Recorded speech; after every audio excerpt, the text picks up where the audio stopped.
All right, everybody. Looks like we are good to go here. It is Wednesday, July 20th, 2022. This is going to be an NHL free agency frenzy special. I'm with my partner in crime, Cooper Hopkins. Man, it's just good to talk to you again and talk some hockey.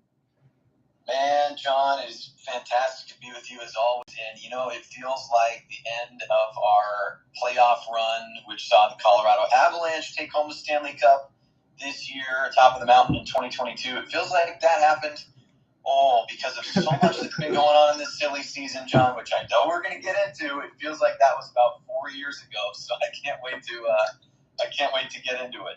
So there really isn't going to be any surprises among you and I. We're just going to go over some of those show notes if that's okay with you. So it kind of got started early before the windows actually opened up. And let's talk about a little bit into the NHL draft. The Blackhawks went into full tank mode. They traded Alex DeBrincat to the Ottawa Senators. And then Matt Murray comes over from the Senators to the Maple Leafs with 25% salary retention. What did you think of some of those big time moves before even the window opened? Yeah, John, I think that most hockey fans, even those who aren't, too in depth in terms of the front office movements in Chicago, are not surprised to see what's been happening with the Blackhawks here. DeBrincat moves on, and I think this is the beginning of, let's just say, the beginning of the bounce back for Chicago. They've sort of been in multiple ways, in some unsettling ways, off the ice in particular. And, of course, the product on the ice has not been very strong, despite the continued presence of Kane and Taves as leaders there. But really what we've been seeing from Chicago is not what we were accustomed to, 8, 9, 10, 12 years ago. And so it was time, and DeBrincat was the first major piece to go. I'm curious what you think and how long it's going to take them to maybe get back to a really competitive place. See, here's the thing. I know my cousin has said some of the stuff for the Red Wings, and we'll talk about some of the Flame stuff going forward. We're going to have the complete floor because we have a lot to talk about on that side. But he was saying, you know what, man, let's go out for the tank right now, get some of these pieces done, and that's how the Blackhawks can completely rebuild. But when I think about it, dude, it's just if you lose players like Kane and Taves, and then you're already losing DeBrincat and some of these other guys like that, at some point you have to put some pieces on the floor to have a competitive team, or do you just want to say, let's throw it all out the window, get as many picks as possible? And the Blackhawks, they've proven that they can draft very well. I mean, you had Taves and Kane back to back within a couple of years when they're there. You know that they can draft well, but at the same time, yeah, maybe it takes 4 or 5 seasons at most. I imagine they're going to continue to draft well, but if you're a fan, I know you have to go through this process, but aren't you a little bit upset considering even DeBrincat still had years on his term and he was one of those guys you thought might be part of this rebuild? Yeah, I do think there's a legitimate gripe there, and I think that, with as much movement as we've seen already this offseason, and with some major pieces yet to move, which undoubtedly we will talk about, and you just hinted at, I think that Patty Kane's name was one that I had paid attention to see if he would continue his career in Chicago. I actually did not fully expect DeBrincat to be, especially this early on, a big piece to move. Right. It was always, I think it was known that it was on the table. I thought it was less likely. But just to your point, it shows that there is some intent, I think, by the front office, a little bit of a trickle down here where some of the bad taste that's been left in people's mouths, the bitterness about just the behavior of staff in the Blackhawks organization, sure, which, certainly has not been perpetuated by someone like Alex DeBrincat. He's just trying to do his job and play the best hockey that he can. But, now we've seen the spotlight put brightly on the future as opposed to the present for Chicago. All right, thank you for joining us, Nick. We're really just getting started here. So I wanted to get those before the storm actually happened. So before we actually get into the dates, there were some key re-signings and some moves there. So we were wondering what was going to happen with the Pittsburgh Penguins. Are you going to bring back Evgeny Malkin, or are you going to bring back Chris Letang? Chris Letang, 35 years of age, 6 years, $36 million. About 6'10" per last season. It was probably one of his best seasons he's ever had, to be honest with you. 78 games played, 10 goals, 58 assists, 68 points, and a plus 20. So Chris Letang joins in the back end blue line, the Wild. With Bill Guerin, as we talked about with Kirill Kaprizov and company. with Ryan Suter and everyone else like that, they have to win now with the way that they had those buyouts. Marc-Andre Fleury comes back on a 2-year deal, about 3.5 per. And in combined time with the Blackhawks and the Wild, he was 2-9 goals against, 4 shutouts, 28-23 and 5. So the Flower is going to return. And you know what? This is an underrated move that I have to talk about from the general manager in Detroit, Steve Yzerman. Ville Husso for a 3rd-round pick. So that went to the St. Louis Blues in just this year's draft. He was signed for 3 years, 14.25 at 4.75 per, 40 games played, 25, 7 and 6, and 919 save percentage, and 2 shutouts. So some couple moves there, but the Ville Husso move, I think, Cooper, is very, very good for the Red Wings, considering all they had to do was give up a 3rd-round pick. Yeah, and let's work backwards and start with Husso. I mean, John, you must be. I can hear it in your voice. I won't say must be. I know that you're feeling pleased about that acquisition right there. And I think that we're starting to see, just like we're starting to see changes in Chicago, I think we're starting to see, maybe do I hear the sound of a doorknob turning? Is the door opening in Detroit for some new and sustained success? I don't think anyone is expecting the moon from the Red Wings this coming season, a major run out of the Western Conference, but we're starting to see some of that rookie skill take hold, and with someone like Husso in net, John, are you thinking that there's maybe a playoff spot potentially there for Detroit? I want to table this going forward here. We're going to definitely talk about it because there's some big other moves coming from Detroit and stuff going on in Calgary, so we're going to table that discussion for an extended one. Let's do this. So Flyers acquired Tony DeAngelo. Again, he got moved from Carolina. I thought that was a big deal there. 2 years, $10 million, 5 per. 64 games played, 10 goals, 41 assists, 51 points. And Nick, we're going to get on the Columbus thoughts a little bit later. We're going to table that one for a big one here from Cooper. So we will get that one done. So this was big. So again, Tony DeAngelo in the 7th round of the Philadelphia Flyers for 3 draft picks. Philadelphia pretty much needs all the help that they can get. If you're talking about one organization to me, and again, we'll try to breeze through these as much as we can. I don't want to keep Cooper forever here. But it's one of those situations where Philadelphia just needs all the help in the world. So get as many picks as you can, try to acquire whatever assets, and we'll see what happens there. Because you think about one team that is going to be a doormat of the league, it's no longer Buffalo and Seattle. It's probably Philadelphia. There's not a lot of prospects. Yeah, things are a little shaky at the moment in Philadelphia. And actually, I look at something like the length of contract there for DeAngelo, just the 2 years at 5 per. And I think that may be both player and team just being willing to look at one another and see if it's a good fit. This is a transitional time for the Flyers, but DeAngelo at 26 has some solid years ahead of him, needless to say. And potentially there's a fit there long term, and he could be a piece of a decor that ends up becoming a strong one. Obviously we can't get our crystal balls out and predict the future, but maybe they're looking at him as a cornerstone piece as he gets into the middle part of his career. I've known, Cooper, that some of the Philadelphia brass tacks are saying that they're going to compete. They battled through some injuries and they want to go for a playoff spot. I think that's a little bit not really the great thinking right now, but if that's what they believe, then he's a piece like that Carolina will certainly miss. The Kings are going to keep together their AAA battery line of Anze Kopitar, Alex Iafallo. They keep Adrian Kempe, the 25-year-old, on a 4-year deal, $22 million, $550 per. I think that's a great sign and term for them. 78 games played, 35 goals, 19 assists, 54 points. And I will just throw this out there, Cooper, as we talked about. We know what happened with the Edmonton Oilers. But keep in mind, Drew Doughty was not there when Edmonton beat them in 7. You think if they had their full line of work there and Adrian Kempe now back there, the Kings are one of those up-and-coming teams in the Western Conference you got to watch out for.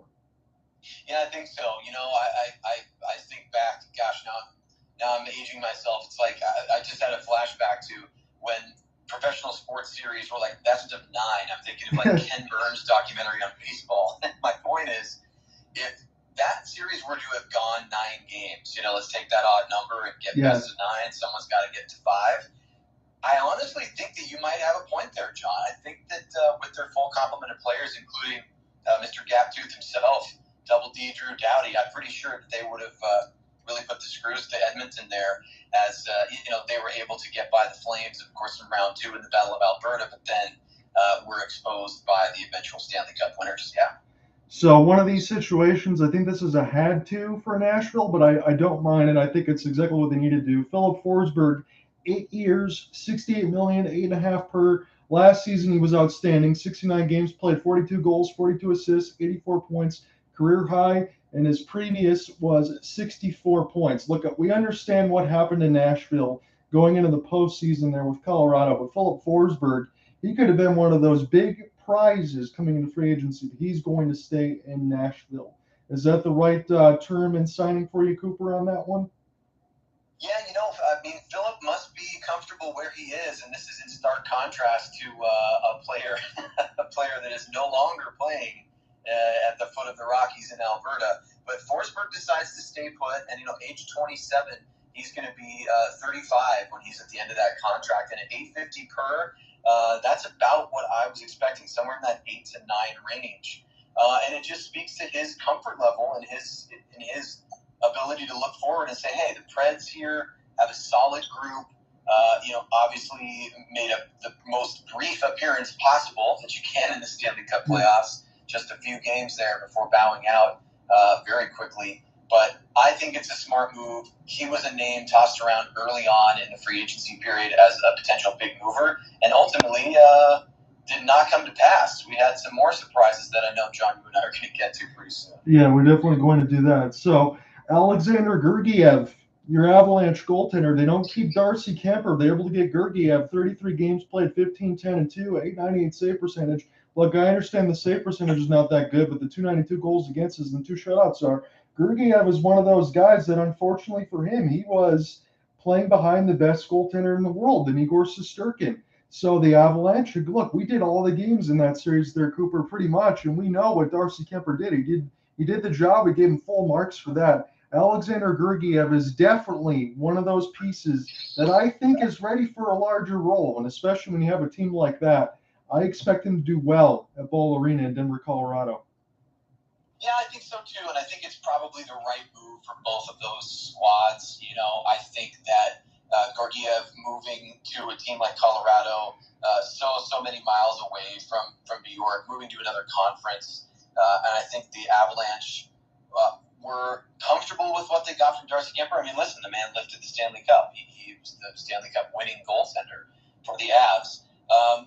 But John, you and I were there essentially for the entire run and watched that debate, and you and I had that debate. We were part of it, talking about whether or not Kemper was the guy.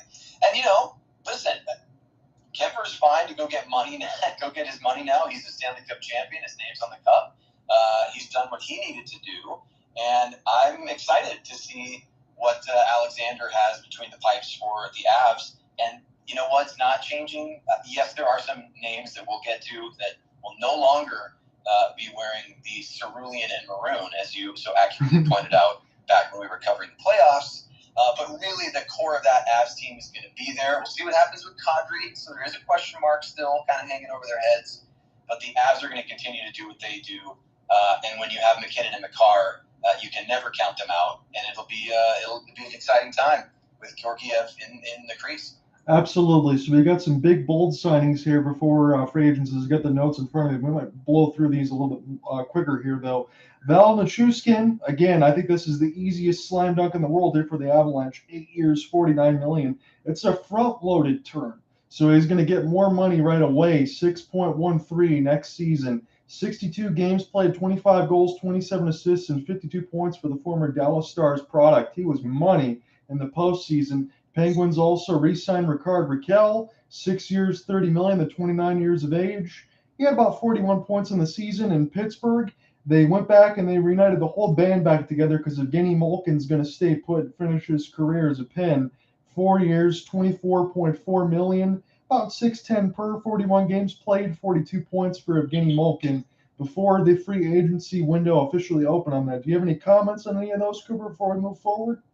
Yeah, I think the big one there is, of course, Gino. I think Malkin, I would argue that most pundits expected him to take a chance and leave the only team that he has known. But I am so curious. I mean, I can think of memes on Twitter that I saw about using that Usher meme. Watch this about what Sidney Crosby had to say about his longtime teammate exiting the team.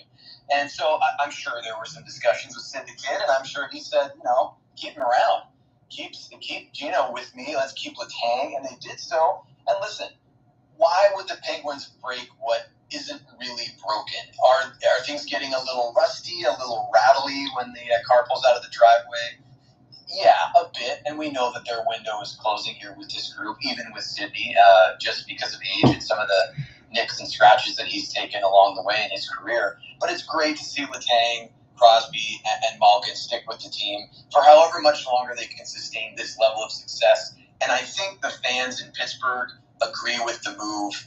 This is one of the, you have the Mario years and the Yager years, but really the Sid the Kid time has been the most legendary era in Penguins hockey history. And so keep it together as long as you can, and that will eventually end, and they'll move on to a new era, but not just yet.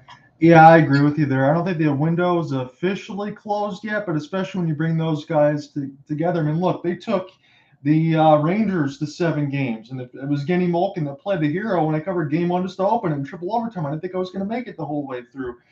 They definitely still have some bullets left in the chamber there, and I think there's going to be a couple other ones we can talk about for them going forward. So here's a couple of crazy ones for me as the free agency window officially opened on July 13th, and now we're at that point.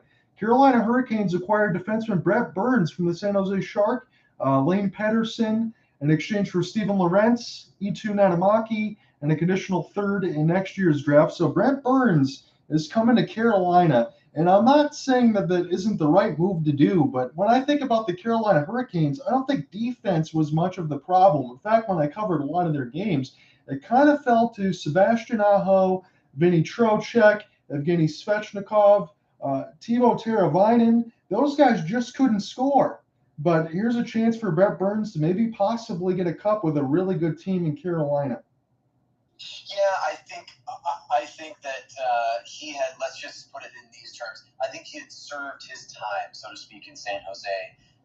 The Sharks have had some down years here. Really the type of teams and the types of seasons that Burns was not accustomed to having to deal with. It makes me think of Drew Doughty in Los Angeles, where, of course, he's a multiple-time Stanley Cup champion, and that's in that 2010, 11, 12 through 14-ish range. And then things of late have been much more difficult. Now the Kings are starting to bounce back in a much more notable way. The Sharks, not so much. So I'm sure that Brent Burns had closed-door conversations with the brass there in San Jose, may have expressed an interest in moving on. And look, Carolina is ready to win now, and they have a history of acquiring really shiny decor pieces. It makes me think of when Dougie Hamilton went over to become a Hurricane.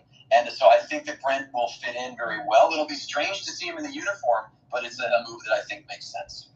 Yeah, I can agree with that, but we'll see what ends up happening and how much it strengths. But I mean, you got to be happy for Brent Burns in that part of it, like you said, because he's got a legitimate chance. So the Boston Bruins, they acquire Pavel Zacher from the New Jersey Devils for Eric Halla. Eric Halla is a really good forward, so that's an interesting swap there. So here's the definition of getting something for nothing, Mr. Cooper Hopkins. Carolina Hurricanes acquired forward Max Pacioretty and Dylan Coghlan from the Vegas Golden Knights in exchange for the quote-unquote future considerations, which could possibly be nothing. Yes, the future considerations. John, in an alternate universe, this show that we're putting together right now would have, let's just say, put a low light on the Vegas Golden Knights as potentially the most dysfunctional franchise in the NHL, just in terms of dealing with their roster, right? Just in terms of general management decisions, roster choices, trade attempts, trade failures, and then, of course, allowing the Hurricanes to take Pacioretty and Coghlan off their hands for what is still right now technically nothing. But you know what, John? We're not in an alternate universe, and I'm sure we'll get to the franchise that has the big spotlight on them in the worst way possible in Calgary. We'll get there soon enough. But no, the Vegas Golden Knights still are in a very strange place after really selling out and just going for immediate success, surprising the hockey world, of course, in their first year, and then trying to recreate that. It's caught up with them, and they're going to have some lean years here. So the Pacific Division will be an interesting one to watch for teams at the bottom of the barrel.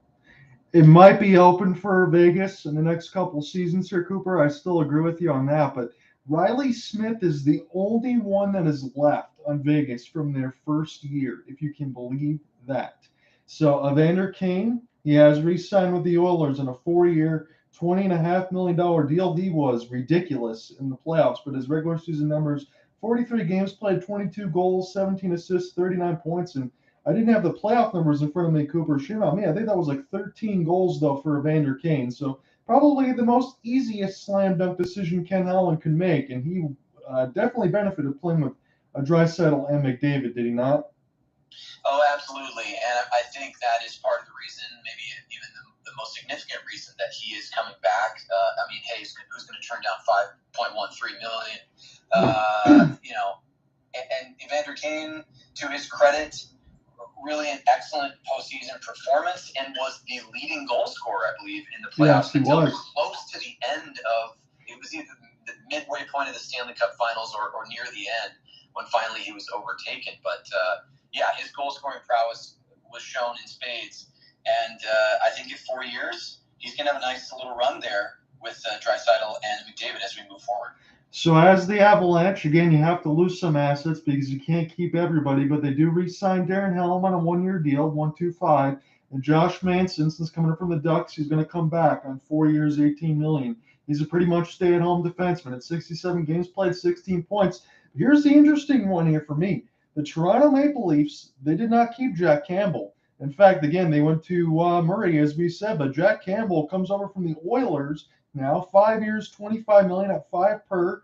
He was pretty good, though. It was 31, 9, and 6, 264 goals against, a 914 save percentage, and 5 shutouts.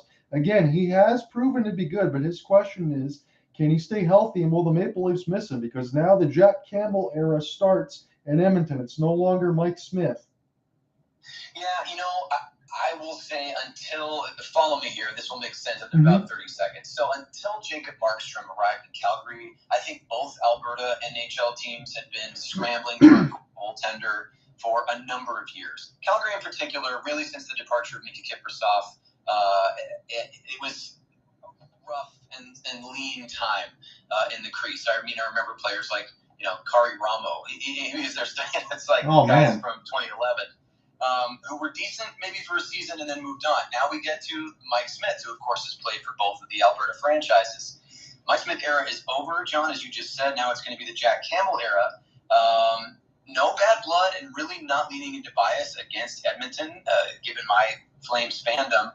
But does Jack Campbell, relatively young at 30, 5 times 5 is a pretty solid deal. You brought up a great question about his health.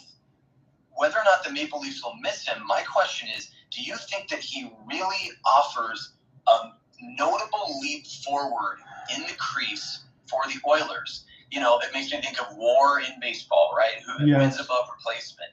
Yeah, Mike Smith can be mercurial. He can have an off night. Sure, he'll turn the puck over 4 or 5 times a season and potentially cost you 1 or 2 games there. But is Jack Campbell really that much of a leap forward?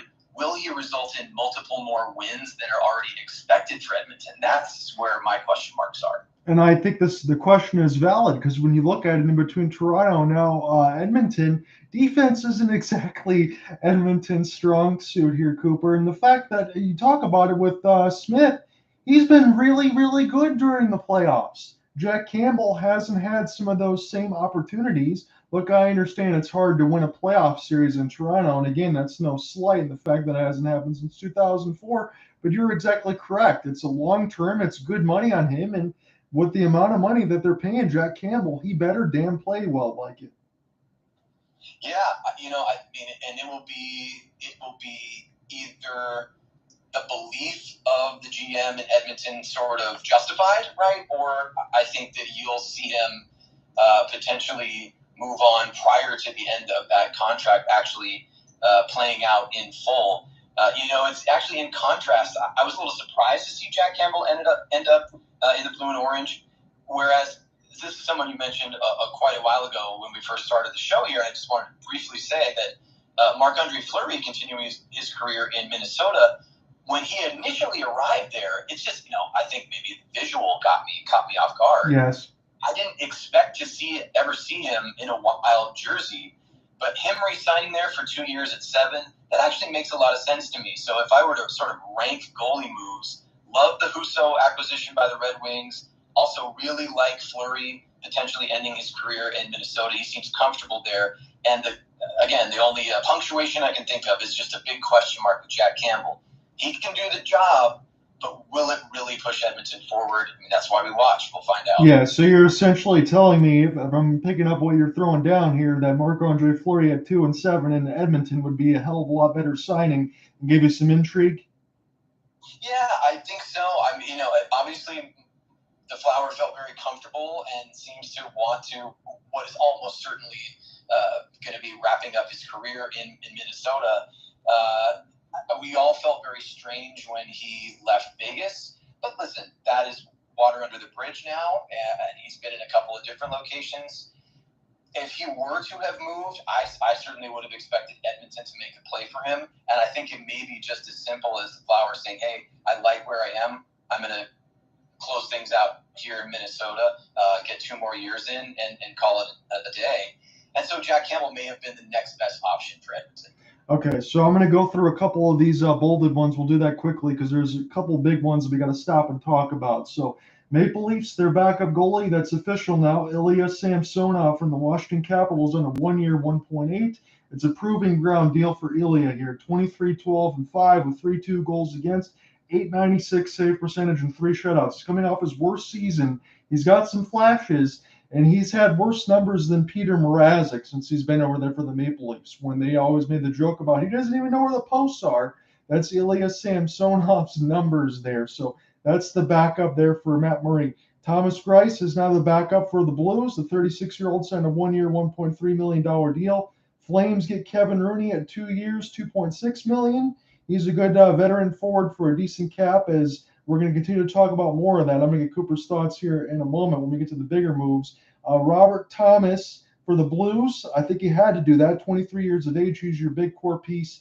8 years, $65 million, 8.13 per.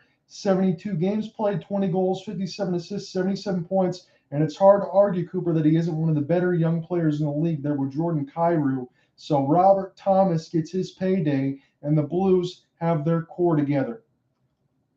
Yes, they do, and that kind of commitment, there is no secret there. St. Louis is committing to the core group that they have and the young players, especially the Kyrou, but then obviously Robert Thomas. I mean, 8 by 65. We're talking over $8 million per season. He's such a solid contributor. He'll be in the prime of his career when that contract is done. And I think that the Blues are going to see a lot of success over the next 5, 6, 7 years with players like that. So one last one before we get into our 2 talking points that we got to stop at here. So the Rangers signed Vincent Trocheck. They've essentially swapped out one player for the other that we'll get to in a moment. $39.38 million, about 5.63 per. Vincent Trocheck was really good for the Carolina Hurricanes. 81 games played, 20 goals, 30 assists, 51 points. And we'll see if he can get more production here. But here's our 2 talking points that we need to pause on. The Senators, as he comes home, Claude Giroux, 34 years of age, signs a 3-year, $19.5 million, 6.5 per, 75 games played, 21 goals, 44 assists, 65 points, and splitting time with the Flyers, the only team that he's known, and the Florida Panthers. He's coming back home to join a young Senators squad. What are your thoughts on that, Cooper? Yeah, I think the Senators are for different reasons, in a similar place to a team like Chicago. I think that they have had to struggle through some down years, bringing in young players, building up a core, and I think that they believe they have that foundation. And an acquisition like this tells me that they're ready to take the next step. Do I or they think that they're ready, to go all the way this coming season? No, but listen, you have a young captain who is highly capable and skilled in Brady Tkachuk, and I think they're putting pieces around him that he he can lead from his seat in the locker room. And a veteran like that can slot right in and offer some of his leadership as well. And it does seem like the Senators are ready to move up kind of to that next echelon in the NHL. So this is one, and I agree with your point because we're going to talk about one of their other signings going forward. But this is one that I got to stop on, Cooper, because I actually got a little bit excited here. So the Red Wings signed Andrew Kopp, the 28-year-old, 5 years, $28.13 million, 5.63 per. It was 72 games played, 21 goals, 32 assists, 53 points. I believe Andrew Kopp's going to fit solidly in that second line. Again, he played with Dylan Larkin at U of M between a senior and a freshman year. When Larkin was a freshman, we needed depth down the middle in Detroit. Yes, Kopp has some concussion issues, but I think Yzerman was very smart here to address some big-time issues here. Now you have a second-line center with Larkin and Kopp now to give you some needed depth, a guy that can win some face-offs, he can play some wing and do a little bit of everything. What do you think about this acquisition? Yeah, yet another very shrewd move here. Kopp is such a solid player and just a great contributor. There's a concussion issue, but I think that I'm going to trust Stevie Y making this move. Also, Kopp now just entering the prime of his career at age 28, and getting him at, I would have thought that he would be at or around 6. And so you're getting a small discount, so to speak. I'm using air quotes here, but just over 5.5 per on a 5-year deal. And Kopp is, as you said, I'm just going to kind of parrot you here. Kopp is a solid second-line center. He's going to facilitate. He can score goals as well. And he comes up big in big situations, too. And that's what Detroit's been missing for a little while. So now you have some young veteran talent as well as some rookie talent that now has some experience under their belts in the Siders of the world and a solid goaltender. Things are looking up in Hockey Town. John, what do you say? Yeah, I think with Andrew Kopp, again, you want to talk about maybe some spots where you do need to spend a little bit more money, and I believe that is down the middle, Cooper. That is the most important. You get a solid centerman that can win you some draws, play some defense, is a good 200-foot game, and do a little bit of everything. I really love the acquisition. There might be some people around Hockey Town that maybe not as much because you want to talk about too long of a term and this and that. But I think he's the exact type of guy that you want. I mean, look at what he did with the New York Rangers, and don't tell me that he can't do some of that same stuff here in Detroit. I thought that was a very shrewd move there by Steve Yzerman. Yeah, absolutely agreed. And it always bears repeating. You actually said it for the first time in our show. We should have made that note. You're on it, John, as always. When it comes to acquisitions, if you're making smart moves, and Steve Yzerman is one of the best at making smart moves and acquisitions, when you're making moves, start from the center and work out and back, right? Yes, it's important to shore up a defense. Yes, it's important to get highly skilled wingers, a few of which we'll talk about momentarily. But Andrew Kopp looked so solid in a really high-pressure market like New York. And Detroit, the pressure has been off for a little while because there are smart fans there who knew that it was time to reset, kind of not restart the franchise, but, kind of just jump that engine again and get back to Red Wings hockey. I think Kopp can help them get there quickly. Yeah, there's a point where you got to start bringing some players in, and Steve's at that point where he's cleaned house with some of the cap situations, just like it is with Calgary, and we're going to talk about that in a little bit here. So I'm going to blow through some of these because we got another major section to go to with Tampa. But the Blues signed former Red Wings defenseman from last year, because remember it was from the Sunquist trade, and Jake Wallman. Nick Leddy returns for 4 years and $16 million here for the Blues. He had 75 games played, 24 points. He's very solid there. And don't discredit this one. It was just a 1-year deal. The Red Wings get veteran Olli Maatta, and veteran, I say, 27 years of age. He might very well be on that first line with Moritz Seider. Look, I understand it's only 66 games played and 8 points, but you need pieces that know how to be able to play defense. And Olli Maatta, I think that's a very good flyer to take on. This one, I will say this. When the Blackhawks again are in full tank mode, they re-sign, they get Max Domi and Andreas Athanasiou on 1 year, $3 million deals. That is a tank mode. Canucks, they sign Ilya Mikheyev from the Maple Leafs. 27 years of age, 4 years, 19 million. So not all that much money for a guy that had 53 games played and 32 points. He was coming off his best season, a third line forward that's really, really stacked in Toronto. Again, the Maple Leafs lose some depth as Kyle Dubas pretty much has to compete for his job at this point, I would believe. Yeah, absolutely. And, I find it interesting, the Mikheyev signing. That's, 4x19 is a pretty solid number for the Canucks. And I think that is Vancouver sending a subtle but noticeable signal that they are also trying to just shuffle themselves forward in the Pacific Division.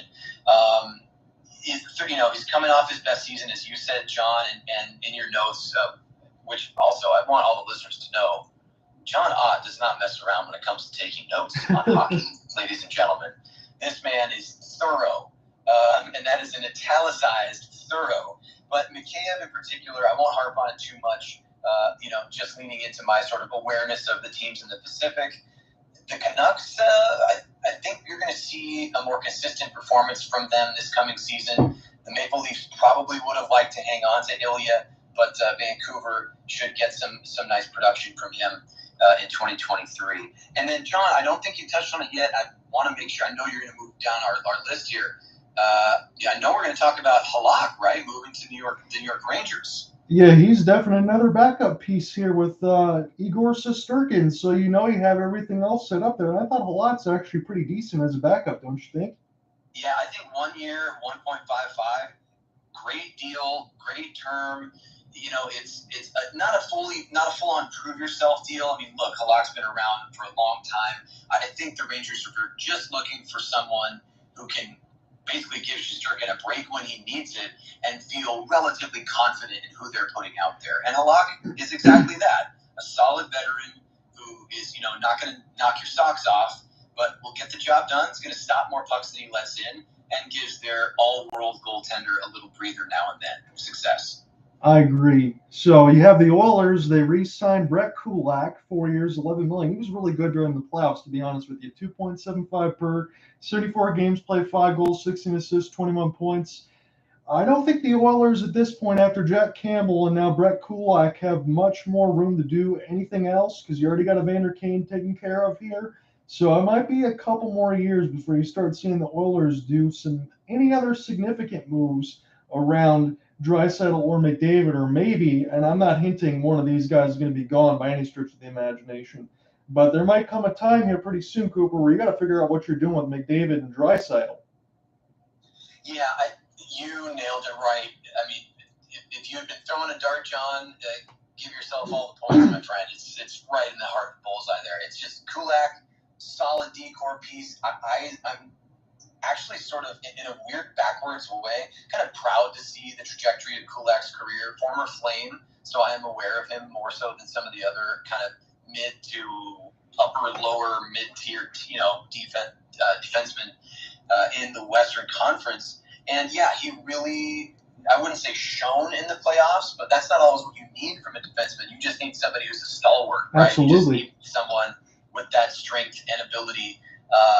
And it is a decent enough puck mover to help facilitate the offense that the Oilers are so well known for. So, yeah, to your point, Kulak back, the next points of conversation, as they almost always are, but now will be in a contractual sense, are going to be McDavid, Draisaitl, McDavid, repeat, rinse, repeat.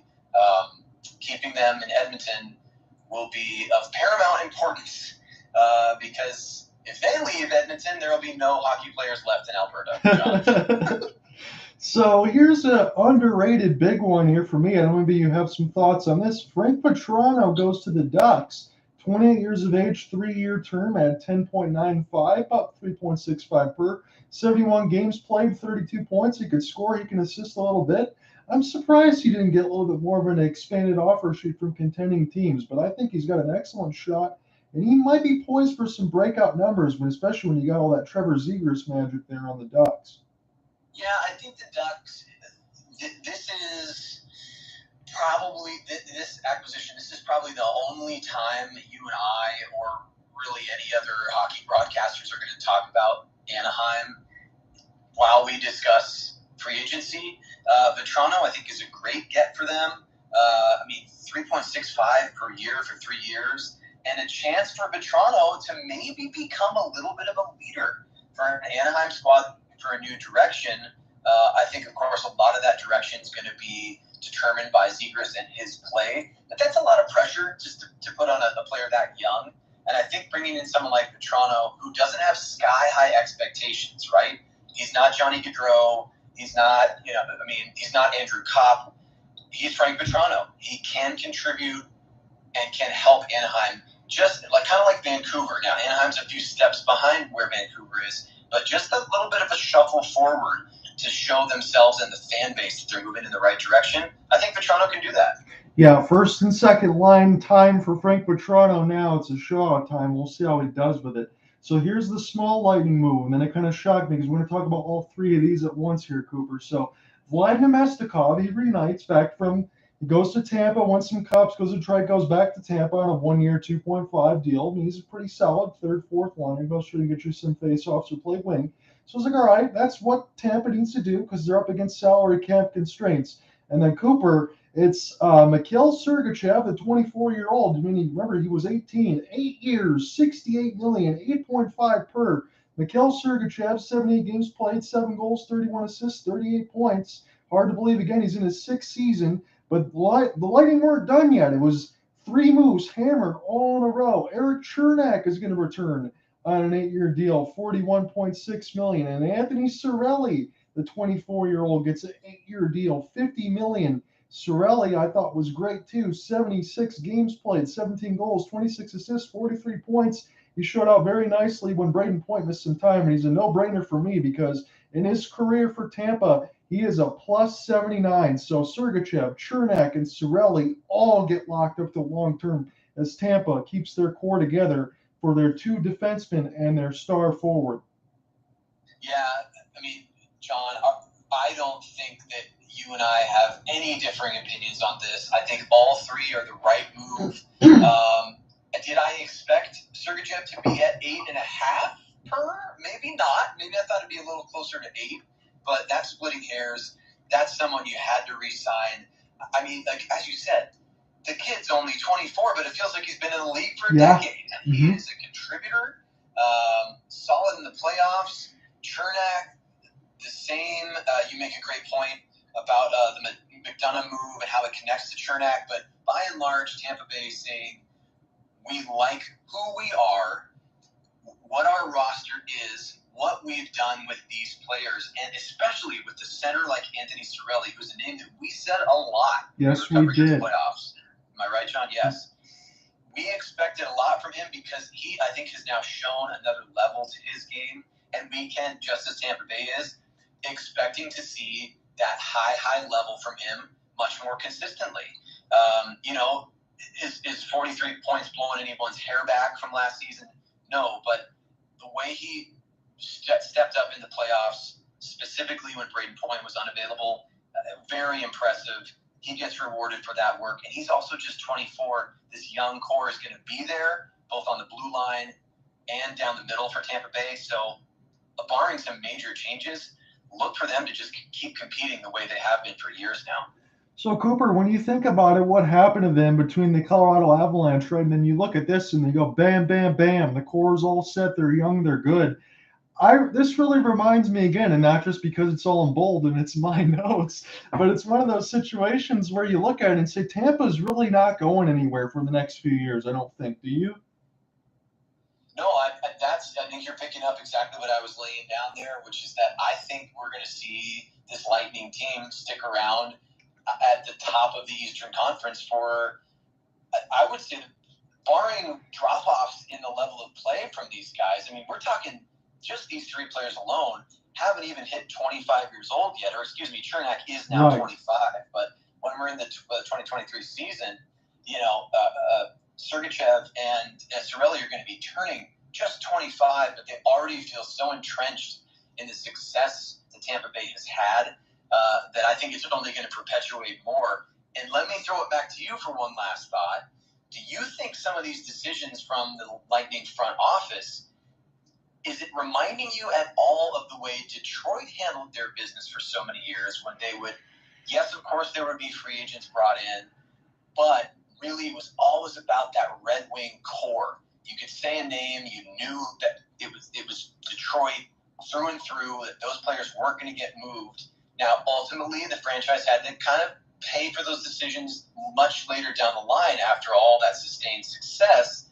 Maybe I'm reaching for this, John, but you're the expert when it comes to the Wings. Are you seeing any similarities between the Lightning's choices and what the Red Wings did during the heyday? So look, to make this quick, I don't mind when the players are Datsuk and Zetterberg. When you start signing like Justin Abelkader or Jonathan Ericsson to long-term deals, not Darren Helm, because Darren Helm was really good, but it's one of those situations where you got to sign the right players to the long-term deals and take care of the right players.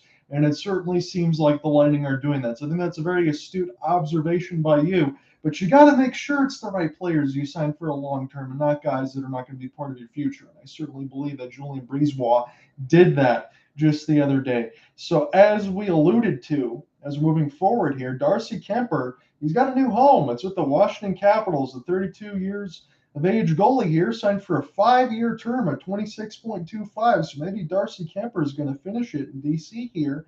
57 games played, 2.54 goals against, 921 save percentage, and 5 shutouts. So look, the Avalanche lose their starter, but again, they got Alexander Georgiev now. He's won the Stanley Cup, and he's always been pretty good. So this is a spot for me to give Darcy Kemper his just desserts. So again, a 918 save percentage in 10 seasons and 25.1 saves above the goals expected, which is the highest of his career. I saw that on Hockey Reference. So Darcy Kemper did make some saves that wasn't expected of him in Colorado, but I hate to say it, but I'm going to throw it out there again. When will the question stop of whether or not this guy's a really good goaltender? Because Washington does not have the same level of defense behind them that Colorado does. So Darcy Kemper's got his payday in his Stanley Cup. It's very well deserved, but it's not going to be sunshine and rainbows there in Washington, D.C. if you're getting hung out to dry having to stop a puck all the time. Yeah, that's the first thing I was going to mention too, John. Is just listen. The Capitals are a solid team, obviously a playoff caliber team. They are a different team. They by no means are they the Colorado Avalanche. And so Kemper, even though he deserves a lot of respect for what he did, you can never knock a starting goaltender who is good enough to lift the Stanley Cup as he is. But that little faint question mark does follow him to Washington. It also makes me think a little bit about our recent chat from earlier in this show about Jack Campbell. Another solid contributor. We've seen him flash elite levels of play, but then there have also been, some moments where you're like, is this guy really a number one goaltender? So that's what I think about when I think of Kemper. He's at 5.25 per, which is relatively significant. That's a fairly high number for a goalie of his caliber. And I truly, of all the things we're going to talk about, this is one of the ones where I'm really not sure which way to lean on Darcy Kemper. Will he be more comfortable in Washington? Well, he certainly was comfortable enough to win it all in Colorado. Yes. But will he be comfortable with what he has in front of him? Will he be comfortable if he's asked to do more? Of course, as I said earlier, that is why we watch. We're going to have to wait and see. At least I will. I don't have a strong conviction either way. Do you think you know what you're going to see from Kemper, or are you in the same boat as I am? I am a little worried because Washington's decor is just not like Colorado's. In the offense that Colorado can carry the day with, Washington's got some of those heavy hitters still with Ovechkin and Oshie and Backstrom and Kuznetsov, but they're not spring chickens anymore. So there will be much more to be asked of Darcy Kemper, and I would feel bad if all the blame was thrown on him. But at 5 and 26.5, he's going to have to face the brunt of it if things don't go well. But he has got a Stanley Cup, so you can take that to the bank. So the Sharks, they get Oscar Lindblom from the Flyers pretty much for nothing. I know it's a low-key signing there, but it's something good for the Sharks. The 25-year-old is going to continue to get some time. And the Avalanche, I thought this was another slam dunk. So they acquired the trade there from Arturi Lehkonen from the Canadiens. He was the Mr. Game winner because, between the Stars taking them to the Cup Finals in the sense of it, and now for Colorado to take them to the Stanley Cup Finals, and then score some key goals in the end. Artturi Lehkonen, 5 years, $22.5 million, 74 games played, 19 goals, 19 assists, 38 points. And I believe that they're going to expect even more from him. Like you said, who knows what happens with Nazem Kadri. Artturi Lehkonen is someone you can plug right in. He's going to play with great players, and it's a good deal. Yeah, it is. Just on paper, it looks like a player who's going to fit right in with the now defending Stanley Cup champs. I think a decent term for him, decent money at $4.5 per. And like you said, John, in the notes, he's playing with great players. Great players make other players better. And he's already a solid one in Lehkonen. I think we're going to see more good things from him, and Colorado's going to keep doing what they do. So after the Lightning already slammed down all their players that they signed, the Penguins got Jan Ruda from the Lightning, 3 years, $8.25 million. Remember, he had that memorable slap shot that we called during the playoffs. With all the moves that the Lightning made, I guess you'd have to believe he was expendable at 3 years, 8.25 and 2.75 per. But he's a solid defenseman. Stay at home with that, and that really helps the Penguins out. So here's one for me. I'm on the opposite side of this. I really didn't like this signing too much. The Red Wings signed defenseman Ben Chiarot. He was the guy that the Montreal Canadiens got a first-round pick for to go to Florida, and then Florida got waxed by Tampa Bay, and that's not why I don't like it, but there's just not a lot to work with here for Ben Chiarot. If he's not smashing somebody into the boards, he's not going to give you much offensively, but hopefully he can be stay-at-home because the 4 years, $19 million, about $4.75, he's going to have to be a top-pair D-man, and I don't know if he can still be that at this point. So that may be the one time I'll be on the opposite direction there of the Red Wings signing of Ben Chiarot. Do you have any thoughts on that? Yeah, I'll just make a quick note on the Ruda signing for the Penguins. I think that, as you noted, literally you noted it, he was expendable. And yes, he contributed to a certain extent in the Stanley Cup final in particular. But I think that makes a lot of sense, especially with those splashier signings of the younger core D players in the Lightning organization. So Ruda moves on, and for Ben Chiarot, I think that what we may have seen here. Now look, Stevie Y, he's too sharp. He didn't have the wool pulled over his eyes by any stretch. But I'm curious as to if he were explaining this to us one-on-two. I would just be curious to know what his driving force was in thinking, I need this defenseman. Was it potentially some leftover, not hype, but maybe momentum from the previous season? Because Chiarot was being looked at by multiple teams before he ultimately went to Florida, as you mentioned. I don't love the 4-year term. I maybe would have liked to see, 3 by 16, something in that range. But I don't know. Yeah, John, I'm with you. I don't think this is something that immediately makes the team all that much better. I think he'll be a solid player, but not one that's really going to push the Red Wings where they want to go. Yeah, I think about maybe Ben Chiarot as like the Mark Stahl signing. Mark Stahl was pretty loved when he was over here. Maybe that's another veteran replacement that they throw in there really quickly. So that's just my thoughts on that, because we got a couple other Red Wings things to talk about too. This is a great one here for the Seattle Kraken. Rejoice, everybody. Andre Burakovsky, 27 years of age, 5-year deal, $27.5 million, 5.5 per. So I like the years. I like the term. 80 games played, 22 goals, 39 assists, 61 points. And again, if the Colorado Avalanche weren't so good, I would say his departure really would hurt. Again, he missed some time during the playoffs because he just wasn't healthy, some hand injuries and things like that. But that's a great deal for Seattle. He's always been a really good player, dependable. He doesn't take a lot of penalties. He's a solid get. And also, again, I know this isn't really an acquisition, but Shane Wright also signed his entry-level deal. So some things are slowly starting to turn for Seattle, and Andre Burakovsky is a really good player to get, don't you think? Yeah, I do, John. And I'm no joke. I'm actually wearing my Seattle Kraken as a proud Seattleite, a Washingtonian, born and raised, even though I'm located in LA now. You know what? With everything that's been happening in Calgary, maybe the Kraken have to be my number one team now, because with a player like Andre Burakovsky, you can expect some good things. I mean, the Kraken, hey, they were a true expansion franchise last year. A lot of trouble scoring, a lot of trouble stopping other teams from scoring. But let me ask you this. This is a bit of a specific one. Do you think with the signing, and I love that Shane Wright signed his entry-level deal, I think he'll make an early impact with a player like Matty Beniers, too. Some good youth there in Seattle. Do you think, now that he is in Seattle, is Andre Burakovsky the best forward playing for the Kraken? Yes.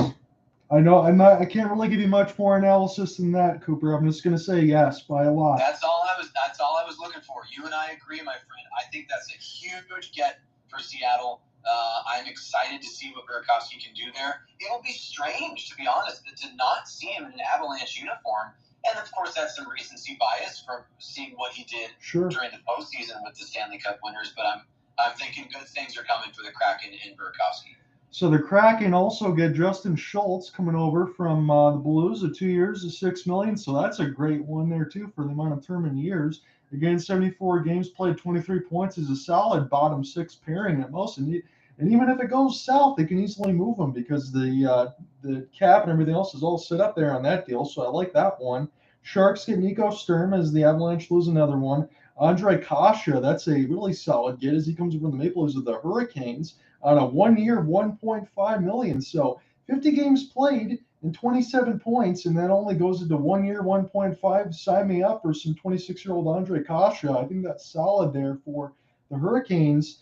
But this is going to lead us into the Flames, and this is where I'm going to have Cooper have the floor after this one. So the Flames, they get Trevor Lewis, 35 years of age, receives returns on an $800,000 deal. He's a solid depth forward at that, but we have to talk about what's left on the floor there, Cooper. I'm going to let you take it away. Yeah, John, it's just I knew we would get here, and we finally have well into this broadcast. And there's a tweet that I want to reference here, and this is from @RyanNPike on Twitter, and he pointed out that in the salary cap era, right? So in the NHL, that's effectively 2005-06 forward. There have been 39 players with 100-plus point seasons prior to the season that just ended. All 39 of those players were on the team that they played for the year that they got 100 or more points. All of those players remained on the team the following season. So already for the Calgary Flames, that will not be the case. Johnny Gaudreau moves on, takes $9.75 a year from, of all teams, the Columbus Blue Jackets. And even though nothing has happened, with arbitration filed by the club, so it's club arbitration with Matthew Tkachuk, and now in media, publicly, there have been public statements not from the player or the franchise, but all signs are pointing to Matthew Tkachuk moving on and ending his time as Calgary Flame.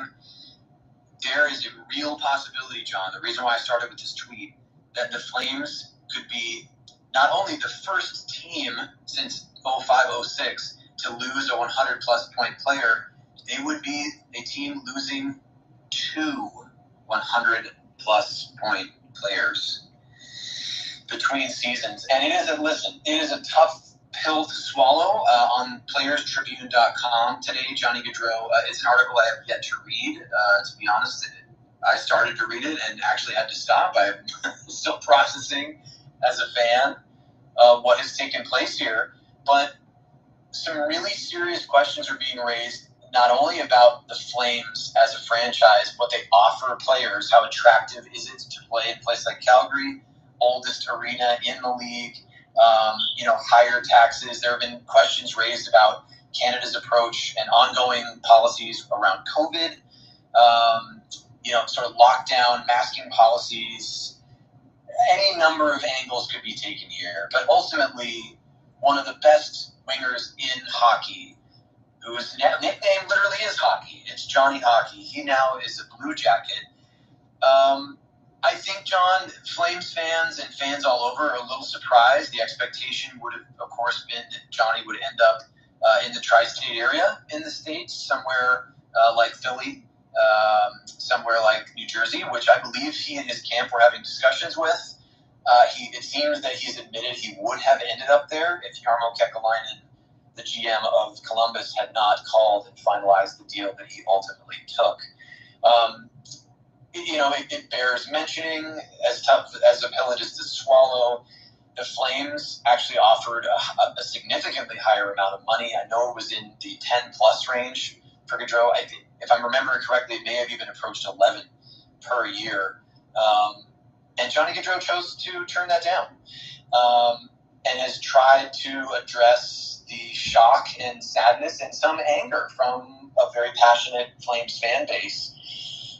But now with Tkachuk, who has been wearing an A for the captainless Calgary Flames since the departure of Mark Giordano, who became the first captain of Seattle, and then, of course, now is nearing the end of his career, but still with the Toronto Maple Leafs. A lot of folks believe that Matthew Tkachuk would be the next captain of the Calgary Flames. And that became especially likely as we have seen a decline in the quality of play from Sean Monahan, who is a longtime Flame, used to be on the first line, centering, players like, it was Johnny Gaudreau and players like Yuri Hudler. We're looking back to 2015-16 era. So it's really hard to lose players of that caliber. It's basically unprecedented. I appreciate you letting me have my time to make a speech here, because it's not something that I think will ever make sense, especially for fans who care about Calgary. And listen, there aren't as many as folks who care about the New York Rangers, the Pittsburgh Penguins, the LA Kings, but the Detroit Red Wings. But the Canadian franchises are still so important to what the NHL is and how it represents itself. I am left wondering what this means about the attractiveness of the Canadian franchise to especially American players, right? Johnny Gaudreau from the tri-state area, Matthew Tkachuk growing up in Arizona, but of course spending much time in St. Louis when his father played for the Blues. So, John, I'm gonna send it back to you. Let me know if you have any thoughts on the points that I brought up, and tell me how stunned you were. Are you surprised that the Blue Jackets were the destination for Johnny? Do you think he'll have success there? You're an expert, my friend. I'm just going to toss it back to you, and we can have a little back and forth. The Flames, all I can say to wrap it up for my piece, are at the top of the news headlines. And when it comes to NHL moves, for all the wrong reasons, it's definitely been a difficult week or so here for Flames fans. Where do you stand, pal? So I made a couple notes here that you don't have, because I did some of this stuff toward the other day when I looked at another video and I saw some other things of what's going on in the organization. So let's put it in their perspective here. So it's all 82 games played for Gaudreau, 115 points. He was a staggering plus 64. If you look back at a couple of the other seasons, his point totals hadn't been close to that. He's been injured. There's been some things that have been going back and forth. I'm not going to try to kick a man when he's down in terms of any fans like that and say Gaudreau isn't an important player. But when I look at it and I think about him going to Columbus, I say, okay, Patrick Laine, Seth Jones, they got some young players. Maybe he left at least, I would say, $2.5 to $3 million off the table. And Columbus might be one of those teams that can make a push, because I do believe they have a good young core. But let me throw it to you like this. So I heard a lot of the rumors during the day when Steve Yzerman was just wheeling and dealing. I said, well, Johnny Gaudreau, I saw the tweets all over the place. He could become a Red Wing. And I'm thinking, I honestly don't want that. I'm going to tell you why. Because the Tkachuk thing, to me, Cooper, I think is going to get – that's worse. Because when you see Mangiapane, Shillington, and Ruzicka are all restricted free agents, right? So Monahan and Lucic, I have in the notes there, they're done after next year. That's $11.5 million off the cap. It's also $12 million off the cap now that Johnny Gaudreau has not signed with Calgary. And you have Backlund, Dubé, and Hanifin up in 2024.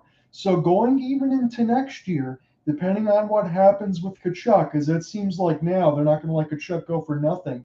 That's going to be more of a sign and trade. So I really believe the Flames will get a significant haul back there for Tkachuk. Maybe he goes and joins his brother Brady in Ottawa. Maybe he goes to St. Louis, as they're saying they're going to.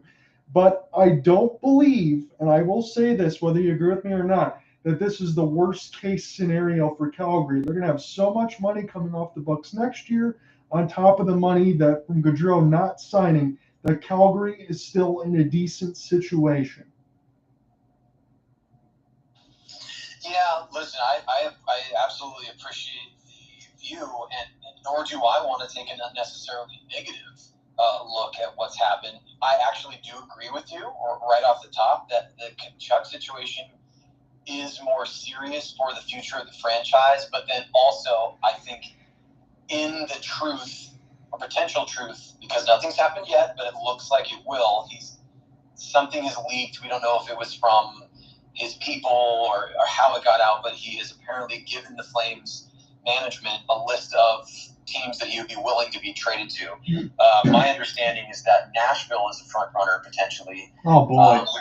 Yeah, which I find very interesting because, John, you and I remember the games played near the end of the regular season between Nashville and Calgary, and they were heated. It was like watching playoff battles, and Tkachuk was in the mix with everyone, and to see him in that goldenrod color would be such a stunner for a fan like myself. But anyway, back to your point, I agree that him leaving, not just because of his skill, but because of the style of his play, he's the closest facsimile to a Jerome Iginla that the Flames have had since Iginla left, which I believe was in 2011. And Tkachuk plays that power forward style that's becoming a little bit less common in hockey these days. You're actually seeing a bit more of Johnny Gaudreau. That's in the style of play of like a Zegras, for example, with your Michigan goals, etc., which I love. Many hockey traditionalists are not as big on the straight skill game, but Tkachuk brings that skill. I mean, he's scoring multiple goals a season in live play, firing between his legs and going top cheese. But he's also willing to throw the body and was wearing a letter for his team. So it's covering all the bases, so to speak, as a forward in the NHL, the kind of that any team would want to have and that every other team, especially the Kings and Drew Doughty, hate to play against. So I'm curious to see what happens with the restricted free agents. You brought up several of them for Calgary. It makes me wonder, and this hasn't been talked about enough, I would say, John, is kind of how this impacts the last player left on what was one of the best, if not the single best regular season line in hockey. We had Gaudreau on the left wing, you had Elias Lindholm centering, and you had Matthew Tkachuk on the right. And I'm just stunned to see 2/3 of that. 1/3 absolutely gone in Johnny Gaudreau. Another third almost certainly to depart soon so the Flames can actually get some assets back. But what happens to number 28? What happens to Elias Lindholm? Does the effect continue to cascade through that roster where players are wanting to exit? Lindholm was able to play with his cousin, Cal Yarncroke, for a brief period. Yarncroke wasn't a great fit. He's no longer a Flame. I think that's fine. But what does Elias Lindholm have left? Does he want to be the face of the franchise? Is he even the type of player that's willing to step into that role? Michael Backlund, of course, is still left, another Swede. Flames have many Swedish players. But does a player like Backlund, who is still relatively young and has a decent term, would he need to be moved? There are just so many questions, many of which I don't think any Flames fan or almost any hockey fan expected to be asking about Calgary after such a successful season. Battle of Alberta performance aside, it was a great year for the Flames, and I like your positivity, John, but they're definitely staring at a scenario they were not expecting. No, they were not expecting this. And I think the Tkachuk one is definitely going to hurt, but I think the return is going to be significant. I want to end it like this, and then we will move on. So for Calgary, they're going to miss Christopher Tanev at the start of the year with the injury, but Calgary has an incredible back-end defense. I do believe that Dan Vladar is going to need to play a little bit more to give Jacob Markstrom a little bit of a breather there, but with an excellent defense, excellent goalie. Maybe I don't like so much that maybe Dylan Dubé or Tyler Toffoli would have to play on the top line considering of what is left. That might scare me a little bit, but it might also please Daryl Sutter there and a chance to be able to win some more 2-1 games and not have the up and down ice play that he was expecting. But I would imagine at worst, when we're going to be doing some games again during the start of the season, that Calgary would be in the wild card spot in the Pacific. I don't think that they're going to drop too much because there's still a lot of really good pieces on the team. Yeah, and my final thought would be I do agree with that. I think in today's NHL, the Flames, unquestionably, when you lose a player like Gaudreau, whether or not he's able to repeat the 115-point performance ever again in his career, he's still going to be a high-level contributor. But what you definitely lose, without argument, is team speed, right? So. Yeah. That's something the Flames will have to find, and they're either going to find that through youth, not through the draft because those players need time to develop, but either through assets in return from a deal that may be done with Kachuk, other trades. But maybe you're right. I mean, maybe Daryl Sutter's neck was a little too sore. He speaks slowly. Maybe he wants to move his head back and forth a little more slowly this coming season. He's no spring chicken, but he is a winner and a proven champion. So I do trust the coaching staff.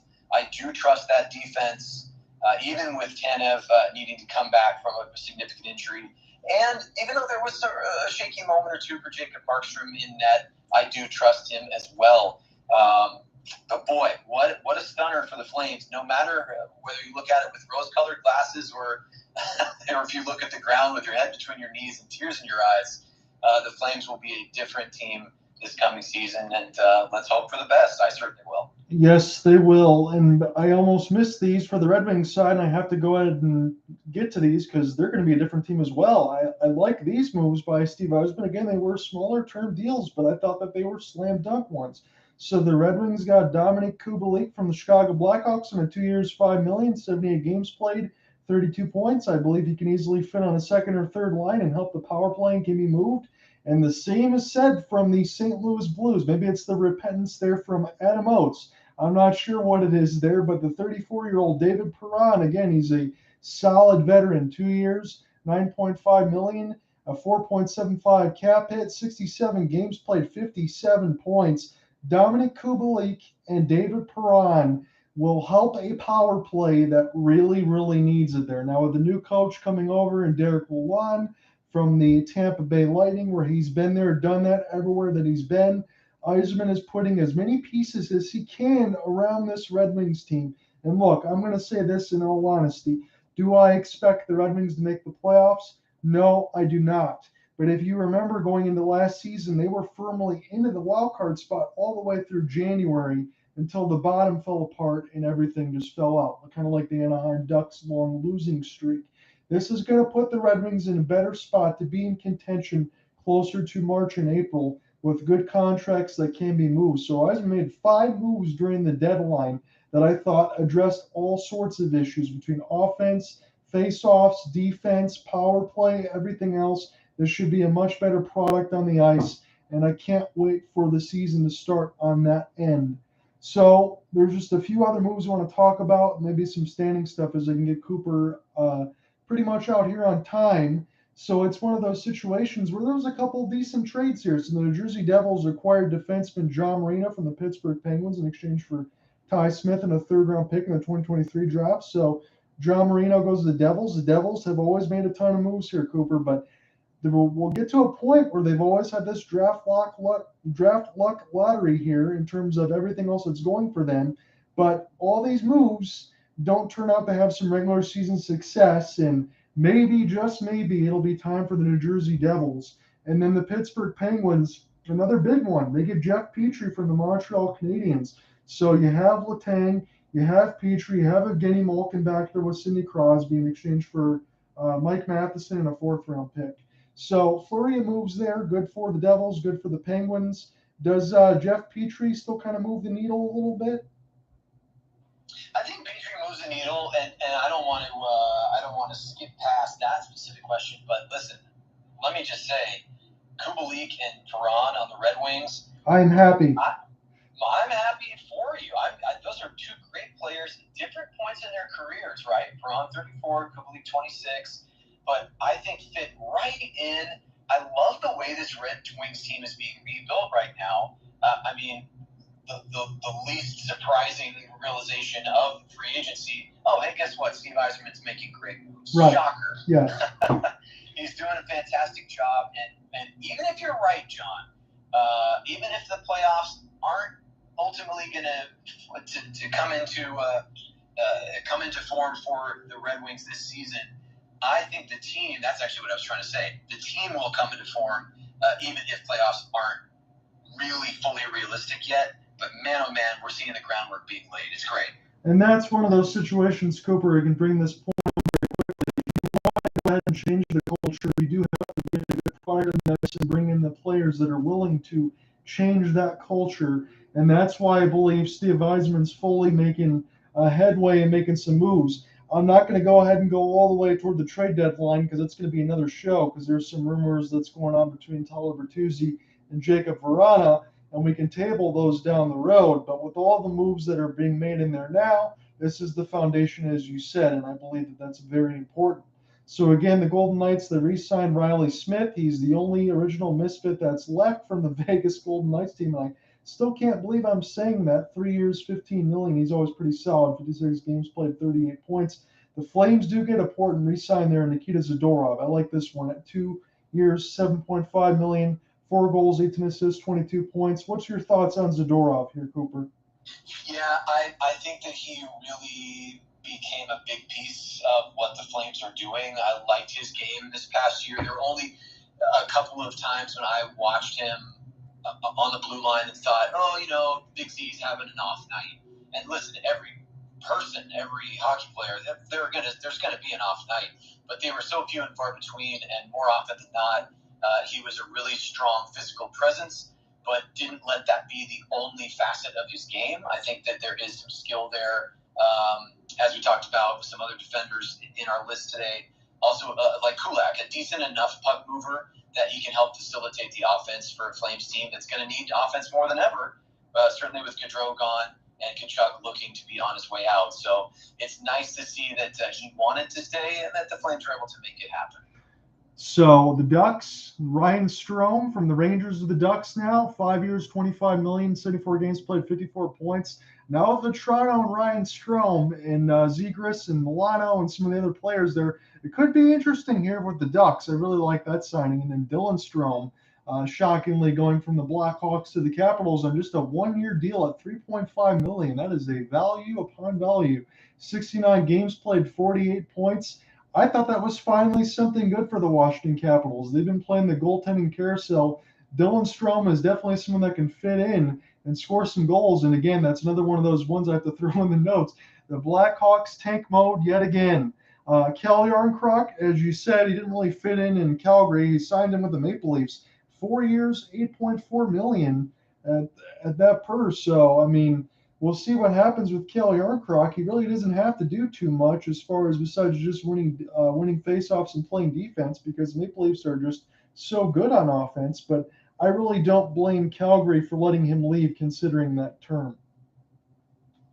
Yeah, I agree. I think he had his one goal scored during his brief time as a Flame. And, and Callie, who, of course, was with the Kraken prior to joining the Flames last year, didn't make a massive impact for either Pacific Division squad. I think the last time he was really notable was when he was with the Preds. And I think, look, if you're going to join a team like Toronto, you might not become a headline player. Well, guess what? You're playing with Austin Matthews and Riley, and go down the list. Right. But I think it's a shrewd move by Toronto, knowing they're so solid right now. Yarncroc can play both center, has a history of being a great face-off man, like you just mentioned, and also can play the wing. So there's some versatility there. In case there's an injury, he can step in, maybe jump up a line if necessary temporarily. So probably a smart move by the Leafs. So we're going to keep everything timely here as we get set to close out the show here, Cooper, and I appreciate you, as always, being able to stick around. We got a couple more big-time home run hits for signings, maybe some standings to look at. So it was Pierre Engvall re-signed with the Maple Leafs on a 1-year deal at $2.25 million. Again, that's 78 games played, 35 points, good depth forward. He comes back, and Matthias Janmark, he gets a chance with the Oilers here at 1 year, $1.25 million. As we said, the Oilers don't have a lot of cap space left. 67 games played, 25 points. I think that's a good underrated signing. But let's round the bases, if you will, here with a couple big time signings. So Josh Norris, the Oxford, Michigan native, 23 years of age, for the Ottawa Senators, 8-year deal, $63 million at a 7.95 cap hit, 66 games played, 55 points. I'm going to be honest with you, Cooper. I love what the Ottawa Senators are doing, much like the Detroit Red Wings. I understand that they're not there yet, but they've identified their core and they're starting to build upon it. Yeah, we touched on this a little earlier in the show, and this is really what we were waiting for, to talk about this Josh Norris re-signing. 8 years, to get it below $8 million per, I think is great. This is someone who's going to be around, not if, but when the Senators really start to push things forward and find some success. He could be, along with Kachuk, I think he could be a marquee player for these guys.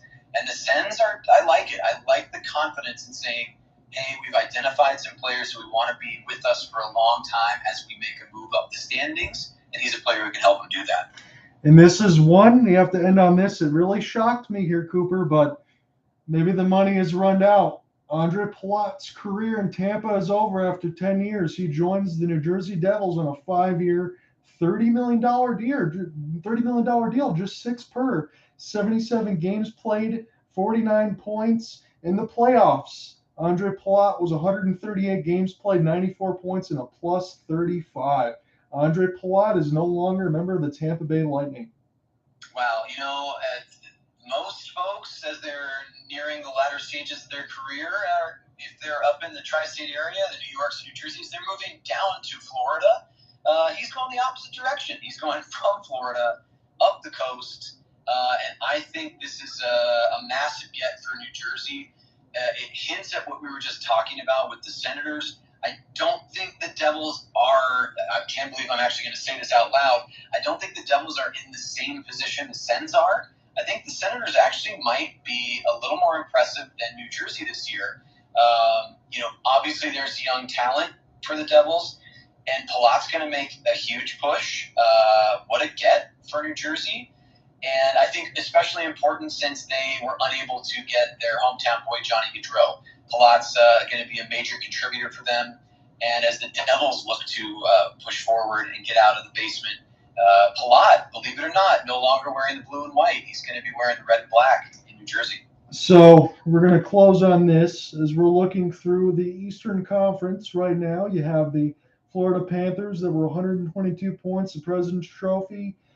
Toronto, the Tampa Bay Lightning, Boston Bruins also made the playoffs. And then Carolina, the New York Rangers, the Pittsburgh Penguins also made the playoffs there with the Capitals. So my point being to you is this here, Cooper. Which team, just give me one team you think will fall out of a playoff spot, and which team do you think will gain a playoff spot in the East? I think that you may see, even though they had 107 points, this is maybe going out on a limb that might break on me. I think we might see the Bruins miss the playoffs in this coming year. They had 51 wins and just 26 losses, so it was a very solid season prior. But that, to me, they're right in the middle of that the pack in the standings. I think that they might struggle this coming year. And John, I'm actually going to go against you, but I think you'll be happy. I think ahead of schedule, the Detroit Red Wings find a way to sneak into the playoffs. That would mean that the Kopp, Perron, and Kubalik signings have all definitely mattered there for Yzerman. It's possible. I think the Red Wings will still be at that point. Like I said, they were at that point last season through January. If they can maintain that, that could be one of those teams. And maybe even the team that you already said, maybe Ottawa's not there yet here, Cooper, but I know a lot of eyeballs will be on the Sens as far as Norris, and you have the stuff with Claude Giroux and a lot of the moves that they've made. So the Red Wings and the Senators, I think, will move up. And if I have to pick a team that's going to move out, I'm going to say the Washington Capitals. Yeah, that's an interesting one. You make a great observation there. And I think that's just as likely, potentially more likely. I do acknowledge that my Bruins pick is a little bit of a shot in the dark. They still have so many solid pieces there, and come on, 107 points. But really, the Atlantic was decided relatively early on, and there's such a big gap between those 100-point teams, and then you fall down to teams like the Sabres, the Wings, the Senators, the Canadiens. But I think you made a great observation. The Caps are at risk, and it's going to hinge on the play of Darcy Kemper to a great degree. Yes, and then the New York Islanders, again, you remember when they were going to their new building, they started a 13-game road stand to start the year. And you have Anders Lee and company, they're still really good, although they're veteran forwards there. They want to make a push as well. And then we're going to do the same thing in the West, Cooper, and then we will close out the show officially here. So between the Colorado Avalanche, they were the best in the West, and they would have won the President's Trophy if it wasn't for the Florida Panthers. They were 56-19-7, 119 points. It was the Wild and the Blues, the Dallas Stars, and the Nashville Predators. So both the wild cards came out of the Central, as the Jets didn't make the playoffs, and the Blackhawks and the Coyotes were near the basement. In the Pacific, the Calgary Flames, they were first with 50-21-11, 111 points, and then the Edmonton Oilers and the Vegas and Los Angeles Kings, as the Vegas Golden Knights missed the playoffs for their first time in their history, which sounds very foreign to say that. So again, we're going to do the same thing in the West. Give me a team that might drop out and a team that might get in. Yeah, this one's a little bit easier for me, and maybe against my best judgment, I'm actually going to leave the Flames out. I'm not saying yes or no to their playoff berth for them this coming season. There's still too much to know about what that team is going to be. There is you can't ignore the fact that the Flames may opt for a full rebuild, depending on what they are offered for a player like Matthew Tkachuk if he does choose to leave. So we'll leave that one off to the margins just for now, but I'll say this. I think that you're going to see the Knights miss again. Man. So back-to-back years of no playoffs for VGK. And I do think that you're going to see the Vancouver Canucks make a push. They're working on Miller right now for an extension. I think if he sticks around and plays an inspired game as he did for a lot of the prior season, I think the Canucks, even though they're a rival of the Flames, I will readily admit, they were close. They made a push late, weren't able to get into the playoffs last season. I don't think they'll need a late push. I think they'll be in a playoff spot as the season draws to a close and be in the big tournament. That's probably my pick as well, because when I'm looking to the Central and I see the Avs, the Wild, and the Blues, that's not changing. And then the Oilers and the Kings, I don't think that's changing. Would I say that Vegas probably makes the playoffs? Well, they have pressure. They certainly have to. But when you think about the Winnipeg Jets, and I think about Scheifele and Wheeler and Connor Hellebuck and some of these other primetime pieces that they have there, how do you not make the playoffs? I think there is a lot of pressure on Shovel-Dayoff there in the Winnipeg Jets to kind of turn that around just as much. Yeah, I agree. And I mean, you can look at some other teams that I don't think will be in the playoffs, but these are moves now. Like with the departure of Brent Burns, it's not a stretch to say that the San Jose Sharks potentially could be, yes, depending on what Arizona does, either the second or the worst team in the Western Conference just by record. I think the Kraken will. What an achievement! I think they'll crack 30 wins this coming season. And I think that you'll see the Anaheim Ducks make a little bit of noise and be harder to play against. But I do expect the Kings to continue their appearances in the playoffs. And the Knights still have a lot of work to do, even though the Flames are getting all the attention right now. There is some trouble in Las Vegas, and they have a lot of things to deal with. So I know that there's a lot left to talk about, and I'll have to probably send you a text back and forth when we figure out what's going on with Tkachuk here, man. But I appreciate catching up with you here once again, and hopefully it won't be too much longer before the season starts, because I'll close to like this. I was looking at the season schedule, and I know we're going to be doing some NHL games during the regular season, definitely get to the playoffs when we get to that point. So the Red Wings and the Flames don't play each other until 2 separate weeks in February. So it would be fun for us to do retrospective broadcasts here as we partner up. Maybe I'll call the home game for the Wings and you call the home game there for the Flames when we get to the mid-February weeks. But I can't wait for the NHL season to start again so we can get back to it. Oh, it's going to be great. And John, as always, this was so fun, and I cannot tell you. I want whoever's listening to this. I cannot reiterate it enough. John Ott is a true professional. You should see his notes, pages of details. But he just served it up on a platter. It made it easy for me. I sound maybe just smart enough to hang with him, and that's because of his hard work and research. It's just me pulling things out of thin air. But I hope I made some sense along with you, my friend.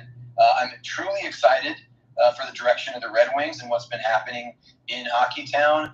Obviously, there have been some seismic things going down in Calgary.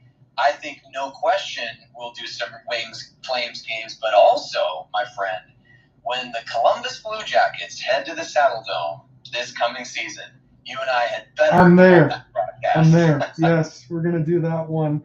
That's going to be some bated breath at that point. So, yeah, I definitely can't wait, and we will be in touch, Cooper. I appreciate it as always. Yes, sir. Thank you so much, and we'll do this again soon. All right, man. Sounds good. All right, John.